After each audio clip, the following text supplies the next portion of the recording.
Hello, career thought leaders. It's good to see you today. And we are going to be talking about how we get ready for 2026, how we help people navigate this job market, and how we help people be successful in the world of work, because all of those things are changing so fast, right? It's just such a whirlwind, or whatever you want to call it, that we are in and on top of these trends is a challenge. And it always is in the career space, but even more so now. So I was having some fun with our friend Gemini, who can help you create images. And I put in this description of the future of work, right? That we are trying to do jobs from the 20th century. Now with AI, we're trying to figure out how to get our old skills to go into these new jobs. It's just a challenge to this. We haven't caught up in a lot of cases. And in our space, the career space, it's really evident when we see these people that don't understand the way that the world works today. They don't understand the way careers work. But then we also look at the jobs that have been around forever, and the hands-on jobs, the blue collar jobs, and how those are changing too.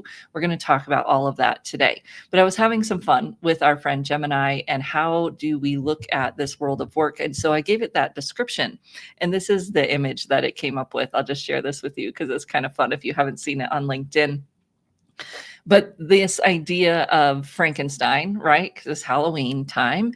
And how do we navigate when everything's changing, when things don't really fit together, when people don't really know what they're doing? People will say, Marie, do companies even know what skills they're really looking for when it comes to AI, right? AI skills. And the truth is that, everybody's still figuring it out. So you've got this pieced together workforce in a lot of times inside companies that are trying to piece together technology faster than it really works for them. And our clients are trying to get jobs or lead in those scenarios, right? And so this idea of navigating the workplace in 2026, you don't just have the technical skills, you have the human skills, you have the drop back of political challenges, real emotional family stability challenges, and how do we help people navigate career on top of all of that? So was a little bit late today because we just gave away $20,000 last year to our local food banks. But now, of course, they're hit with a new challenge in the way that they're serving the local community here in the U.S. with a cut of federal dollars that help provide food subsidies for people that can't afford all of the rising food costs. And so we just gave away $8,000 more to our local food banks. But it just was a moment of understanding that there are 68,000 people in just the county that my Rotary Club is in who get these benefits to help feed their families. Half of those are kids. And so people aren't just dealing with finding a job or trying to lead in this world that's changing right now. They're also worried about, can I pay my mortgage? Can I feed my kids? Can I pay my rent? And those trends all come together, right? And I don't know, trends isn't the right word, developments, evolutions, although I feel like evolution should be in a good direction, and that's not necessarily where we are right now. That whole human is coming up to us to need help, and we're going to talk about that, especially in one of our trends sections today, because that's part of what we're dealing with in our work with people, is that whole client that needs help in all the ways that they need help. So let's talk about these 5 trends, and I look forward to hearing your thoughts on them as we go through. My apologies for my little moment there. It was a very emotional day at today. So how can we help our clients move forward in this world of work? That's really what we're talking about. And what's going on right now that we need to be aware of, right? That we need to be helping them with. And so our 5 trends for this year, and I'm going to read them so that I don't get them wrong. But the 5 trends that we have selected this year, thanks to you and your feedback. AI's dual disruption. So this is what we're reading every day. Job seekers trying to use AI, and make their job search faster, but that causing a huge amount of applications for the hiring managers. And so then they're pushing back and saying, no, don't use AI. And where do we walk that line? How is hiring actually happening? We're going to hear from Martin Redstone, who's going to share some of that with us next Thursday during Career Jam, right? How is this process working right now or not working? And I'll also be sharing a little bit about the data we're hearing around job seekers' use of AI and what that looks like. There are some data points around the pushback from recruiters and hiring managers on those AI created tools. And then there's just some anecdotes. And so we'll look forward to your thoughts on that as well. Are you hearing job seekers use AI, get pushback on AI, and how can we help them through that process? So share your thoughts on that as well. Are your job seekers using AI? Are they seeing it as a benefit, or are they hearing and seeing some struggles with it? That's our first trend. Then the great mismatch in this world of skills around how that job is getting done, but how are we hiring for those skills? And this is one of those things that I've been watching for a long time, in terms of what does this really look like? And so we've got a few different, some of this is going to relate to what I was just sharing, and then some of it's going to relate to the new trend too, because they all kind of go together.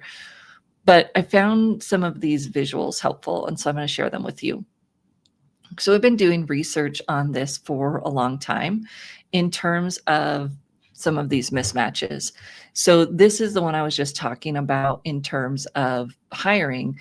But it's not just in terms of use of AI, it's also in terms of skills.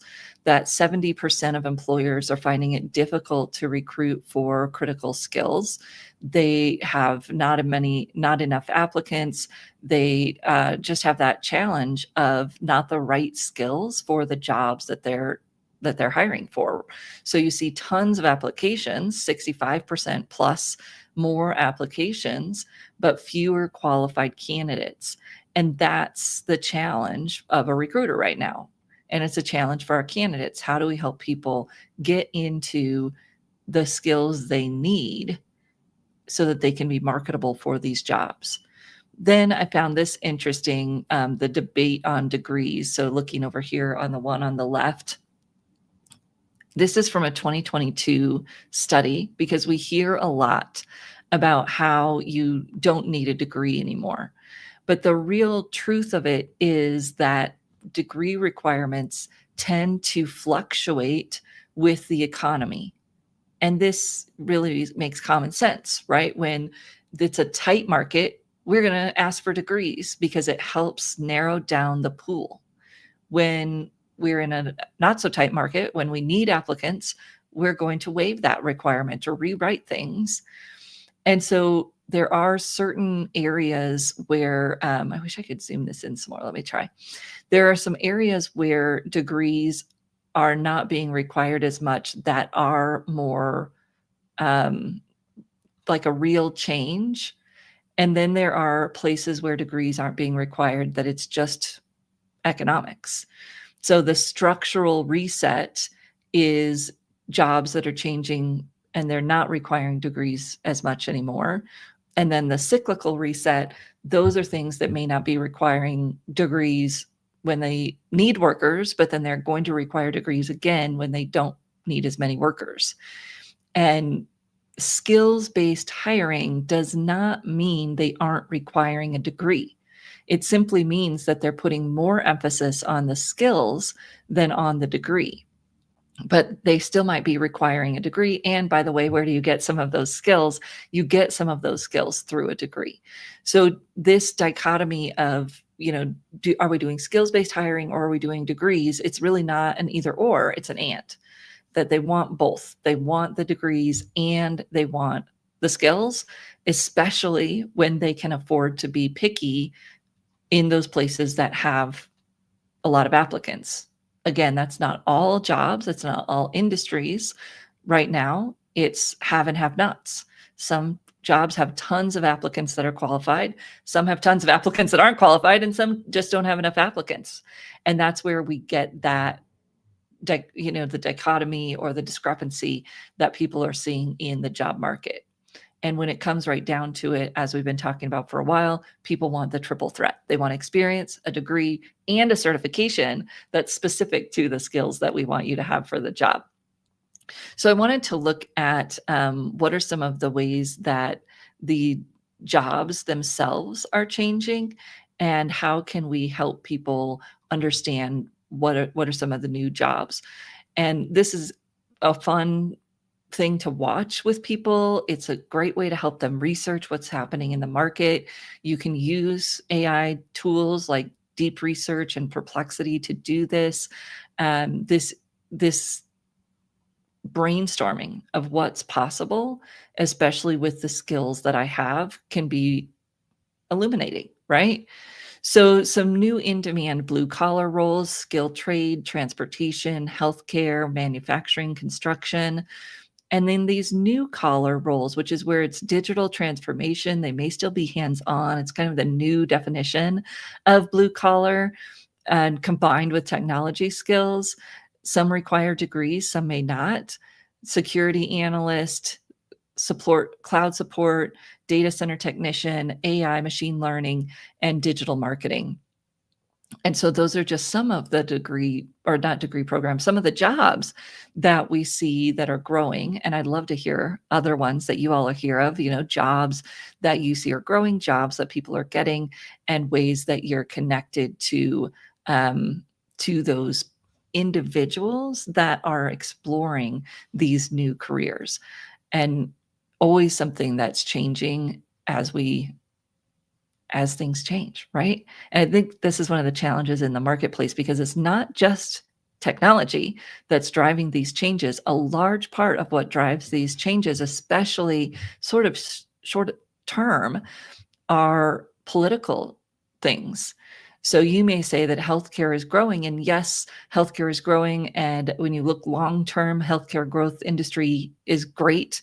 However, with the legislation here in the US set to go into place, not short term, because they're going to be laying off healthcare workers as the cuts come into the healthcare system from the funding.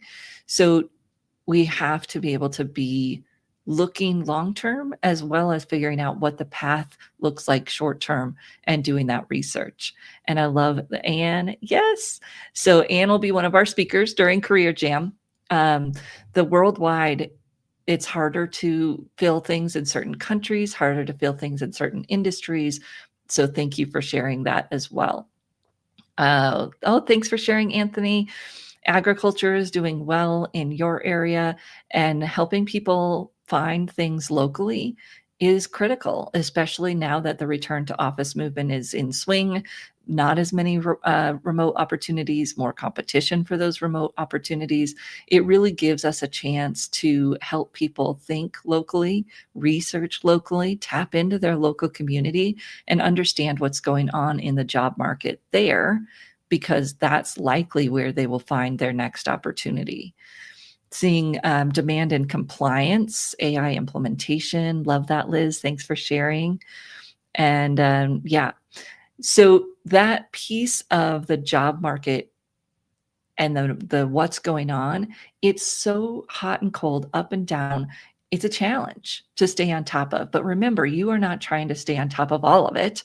You're teaching clients how to identify industries or sectors that are of interest to them, and then research those industries, likely specifically in a geographic location, so that they can understand what the growth demand forecast is for that industry in that location, and then maybe compare it to something else that seems of interest. What does that look like? How is that unfolding in your industry or sector, and most likely in your geographic location? Yes, and the global healthcare demand is going to grow as well, even if there are some ups and downs in specific countries because of things like legislation. So this I found fascinating, and I will say that this is a Gemini created graphic based on a meta-analysis of research that I was doing. When I do these kinds of research, I pull in specific resources that I'm looking at first so that I know what, like, we're on the right track. But this was looking at the skills that companies really want. The soft skills at the bottom, you see the problem solving, and then the top at this the hard skill at the top with AI, machine learning, literacy, cloud computing, cybersecurity, those showed up, in the jobs we were just looking at in terms of top demand. Not everybody is going to get those skills, and that's okay. You're looking at where could they plug in, and if they're not a technical person and they don't want to be, what might the growth in these skills mean for other supporting roles, other things that they might be able to plug into? And of course, Anne is going to share a wider range of technology, because AI and machine learning, we think of that in a very and kind of a small way from what we read in the media and what we see in our little corner of the world. But it's so much more, it's so much bigger than that, and it creates so many more opportunities than that. And that's what we want to be looking at. So yeah, the VR, a range of different technologies that may be kind of simplified in the common vernacular as AI or machine learning, but there's really robotics. There's so much else that's going into this picture that's impacting jobs and impacting the workplace. So we see these skills, the highest demand skills, and that's good, but there's a lot of depth underneath that may be more relevant to our clients as well. And so then Gemini, being the helpful person that it is, gave us this little graphic too on what we can do to help people navigate this in terms of the gaps between where they are and where they want to be. And Martin is going to talk about this during Career Jam, that employers are still trying to figure out what qualifications do we need, what it's nice to have, what jobs need these skills and which ones don't. And for us on the other side, then we're helping clients do that research, right? Go out, get those job descriptions, analyze them, plug them into AI, especially when you've got the job description ready, plug it in, analyze it, and see what skills are really in demand. We did that in a Friday session a few weeks ago, so that then they can go out and they can get the credentials they need to get those skills, to verify those skills, which is interesting, right? We say the lack of degrees, but right here, that's not really true. Yes, maybe a 4-year degree isn't as important as it used to be in some sectors right now. And the credentials that show you have the current skills, not only do they show you have the skills, obviously, but they oftentimes give you the opportunity to demonstrate it through a project or something, so that then you can showcase it instead of telling it. So we're doing these things already. It's just connecting the dots between the industry and where the industry is going and what the industry needs, and how we help someone plan those steps forward to make that move. So that is our second trend, diving in deep there a little bit of that mismatch between the the skills required and the jobs that people want. There's a lot of jobs open and a lot of people that are unemployed and a growing long-term unemployment. How do we help connect the dots? How do we help people do that? Because there's not as many support systems available to help them do that in a lot of other cases, workforce centers, those types of things. So they're going to have to take more of that on themselves, doing the research and connecting the dots. Okay, so then the third one is this idea of polyworking. So we've been talking about portfolio careers since at least 2005. I mean, I remember people talking about portfolio careers when I came into this type of work. And so when I hear people talking about, how portfolio careers are a trend, I kind of have to not giggle, because this really isn't a trend. It's something we've been talking about for forever. However, it has shifted, and this is just, the way the world works. Yesterday, I got a pitch to be on my podcast from someone who is teaching other people how to polywork. And like, their pitch was, I'm working 3 jobs using virtual assistants and AI to do these jobs so that I can hold 3 jobs. And they wanted to go on my radio show and promote this, and maybe I'll respond to them and see what that is all about. But it isn't just a portfolio career, right? People are having multiple full-time jobs At the same time, people are having side hustles so that they can make ends meet, and they are doing these jobs not just in, I don't know, I feel like when we talked about portfolio careers, it was the idea of doing many things and maybe a side hustle, and also, the succession of your career and how you do different things throughout your career, and it would create that portfolio. Nobody was talking about flat out working 2, 3 full-time jobs at the same time using AI or virtual assistants. And now that's what a lot of people are doing. I don't know if any of you have clients that are working more than one full-time job. And, people used to do that. They've done that for a while, but it was usually in person and shift work. Now people are doing it in a completely different way. And how do we help them do that? If they want to do that, how do we help them decide if that's a good idea?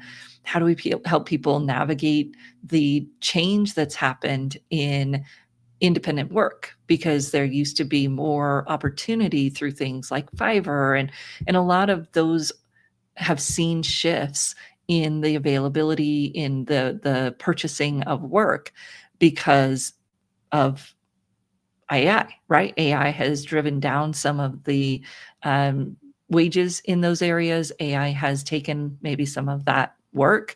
And so, how do we help people navigate that if they want to do the side hustles?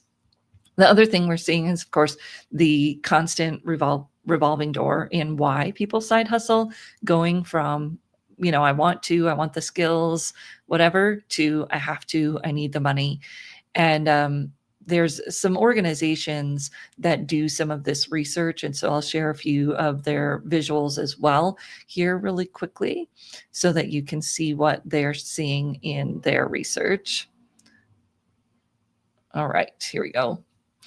So the state of the independent workforce, there's an organization called MBO Partners that does this research.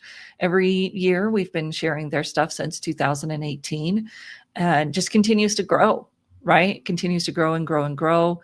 That full-time versus supplemental, where you've got the full-time is still 27-30%, and the supplemental is significantly more than that. I was trying to look at, are people really polyworking? And 47% of all workers now identify as polyworkers. I don't know what that means. We'll have to dig in a little bit deeper into that.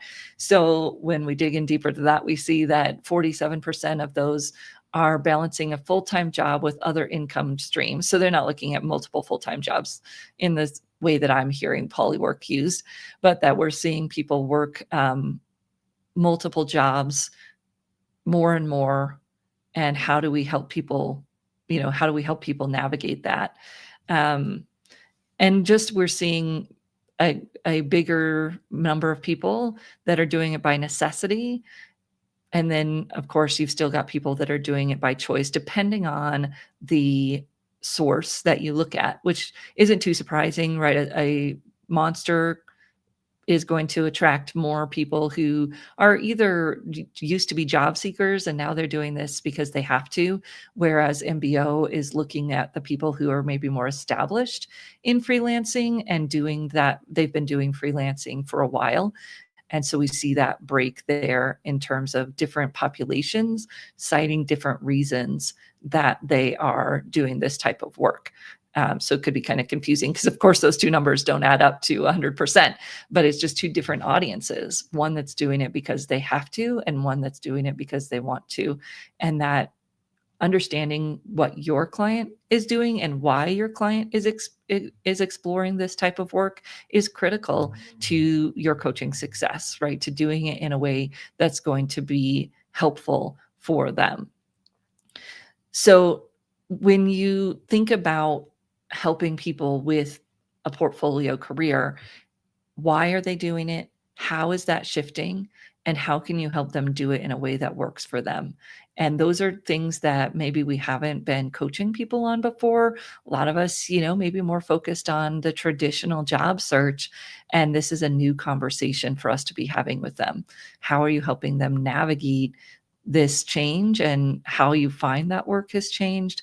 and all of the pieces that go into it are now, just different in terms of the way that it's found and the way that it's put together. Okay, so that is our fourth trend, and now we're just going to jump in here and go into the next one. So the next one is all about the job readiness, where AI and human skills come together. And this is not new. In fact, our speaker on this topic, Alexandra Lovett, wrote her book on this topic in 2019, 2018. However, it's changing and it's becoming more of a, you really have to do this. You really have to be able to do this to be able to get a job. So many of you have seen the posts that we've been making around this 66%, right? 66% of employers say that they won't hire someone that doesn't have AI skills. That number was from a survey last year. So I'm guessing that even that has increased recently. And so 71% of leaders, this is amazing, right? 71% of leaders would hire a less experienced candidate with AI skills over a more experienced candidate without them. Wow, right? So this really does matter. People care. They want to hire people that have AI skills. And like I said, that 66% of leaders say they won't hire someone that lacks AI skills. And then, of course, from the PwC, 56% more on average that people who are in jobs that require AI skills are making. How do we help our clients be part of that, right? How do we help them increase their earning power by building those skills and then moving towards jobs that are in that area of needing AI jobs? So then the question comes up, which roles are these that are asking for AI skills? And we go back to our visual for that. So the things that are requiring those AI skills: engineer, content creator. That's interesting, right? When you think, oh, content creation's going to go down because AI can do it, but that's not what we're seeing. We're seeing that it actually is having a surge in hiring. And then the AI product manager, prompt engineer, and these are 2024 numbers. It'll be interesting to see what 2025 numbers look like, which obviously we don't have yet. And then on the right, you see the 56% average premiums not evenly distributed. Those that are exposed to AI, like law, finance, are seeing the largest salary increases for skilled professionals. So lawyers, sales and marketing, financial analysts, and accountants seeing that gain in wage when people are in those roles that are AI facing, AI engaged, where they are engaging with AI in their job, right? So when we think about how we help people prepare for the future of work, it's one, these skills are going to change really fast and their job is going to change really fast. So how do they continue to learn and stay on top of the skills that are going to be needed tomorrow? Because that's part of the challenge in this new world of work, is that every job is going to use these new tools and the new tools change every 5 seconds, right? And how do you help your client stay on top of it? So the new demand in AI skill sets, just thought this was interesting. The core technical skills for people that are in the tech space, of course, applied general or generative AI skills, prompt engineering, custom GPTs, like these aren't really that hard to learn.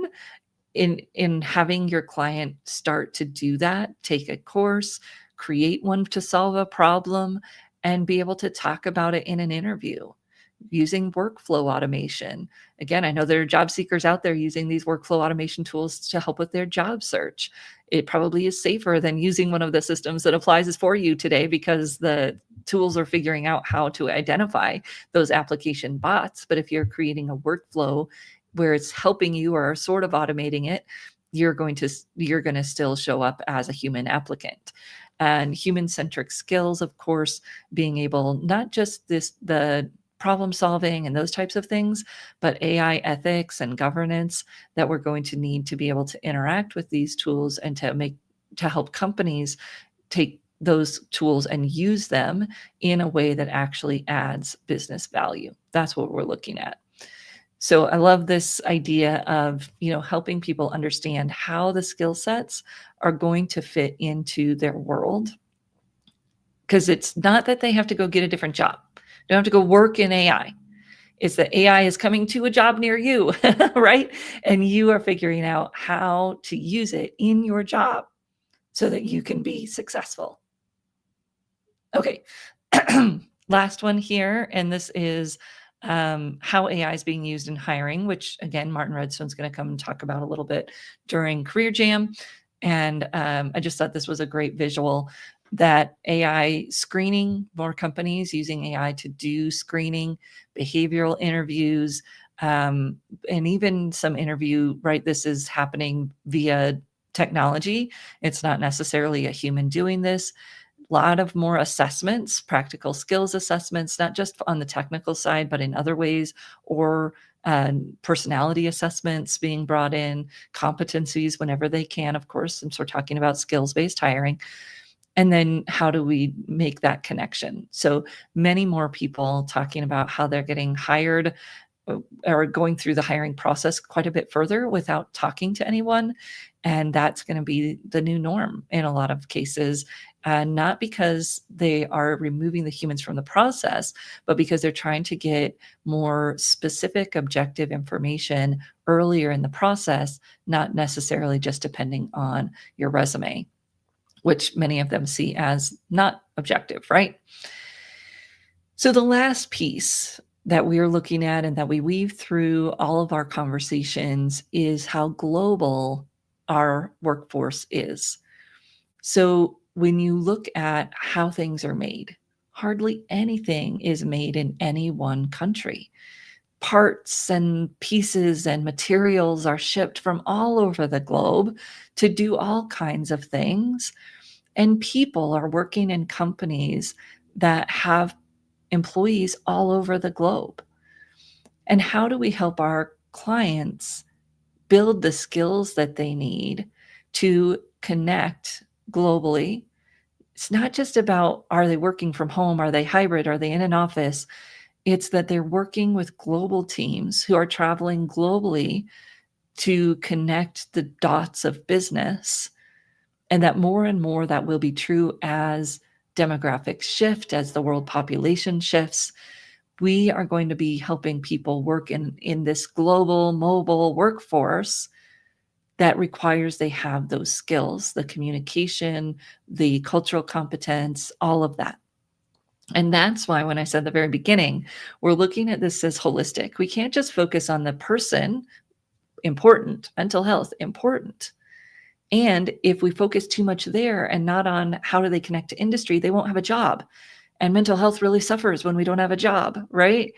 So we have to be looking at those pieces. And then the emotional IQ, the EQ, sorry, not IQ. Well, that's important too, but the EQ of how do we connect with humans, because that's still how hiring happens. It's still how promotions happen. It's how career mobility works, is the relationships with the humans.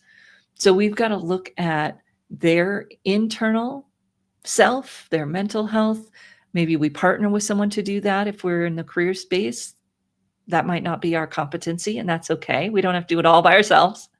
The industry piece of how do they connect who they are and the skills they bring to the needs of the industry, and then the global picture of work that they're building and how they have the skills and the EQ and the resilience to manage a career that is global and mobile.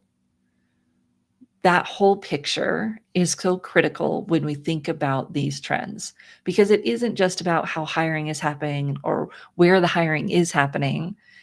It's how do we help an individual really feel empowered to be able to navigate this continually changing system, to build the resiliency that they need to do so, and to have the skills of foresight and research and communication to continually connect those dots between who they are and the changing needs of the workplace and of industry. So if you're interested in joining into that conversation of how we help clients do this and what that looks like, I encourage you to join us for our Career Jam that's happening next week.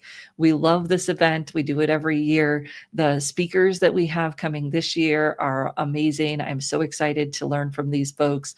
We've got our speakers up on the website. So if you're interested in this, come in, check it out.